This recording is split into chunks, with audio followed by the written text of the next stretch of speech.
Crnoj Gori se i dalje vodi bitka s požarima koje su, kako se sumnja, izazvali ljudi. U Nikšiću borbe traju gotovo mjesec.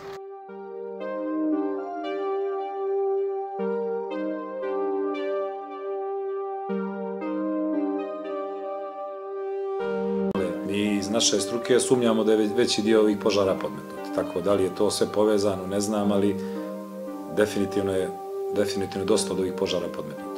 S druge strane, situaciju dodatno otežava to što su vatrogasci iscrpljeni. Nikšićka služba zaštite ima 57 vatrogasaca.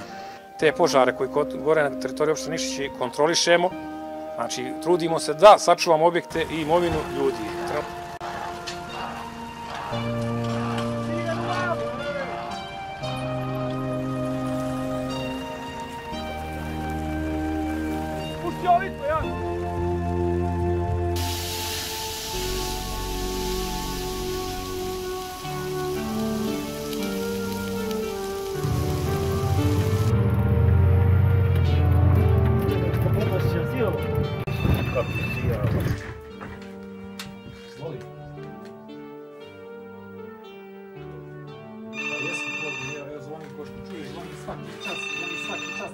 Možemo sad samo za 5 minuta nazvat, evo mora se javiti ovaj drugi.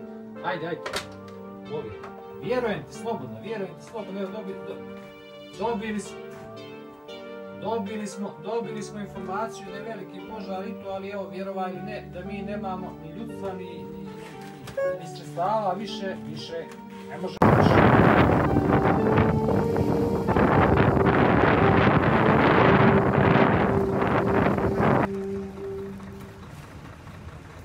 U noć ostajemo na teren, vozile su nam iscrpljena također, kvare se, moramo da rešavamo kvarove u trenutku. Sada ovdje u jedinicu imamo samo 4 čovjeka i navalno vozilo koje branimo čitav grad. Opštinu Nikšić, teritorijalno najveću opštinu u Crnoj Gori, čak i u bivšoj Jugoslaviji, ne može da pokriva 57 vatrogasaca u ovakvom vanrednom stanju. Znači ja danas da imam još 10 kamiona, da imam još 100 vatrogasaca, ja ih danas imam gdje.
Želim da se zahvalim aviohelikopterskoj jedinici koja je 10 dana s nama. Želim da se zahvalim vojsci Crne Gore, njihovim pilotima. Poslali su nam jučer 2 bela i konkretno jučer smo spasili granice. Neki dan je bio također požar veliki na Uzdomiru. Uzdomir smo isto spasili pomoć aviohelikopterske jedinice i naše pješadije, tako ih mi zovemo, vatrogascima, spasiocima kojim se ja ovim putem zahvaljujem na svojoj požrtvovanosti, na svemu što rade na terenu.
najavljuje narednih dana, pa se nadam da će vam olakšati posao na terenu. Iskreno se nadam da će panuti kiša, da će pomoći svima nama u Crnoj Gori.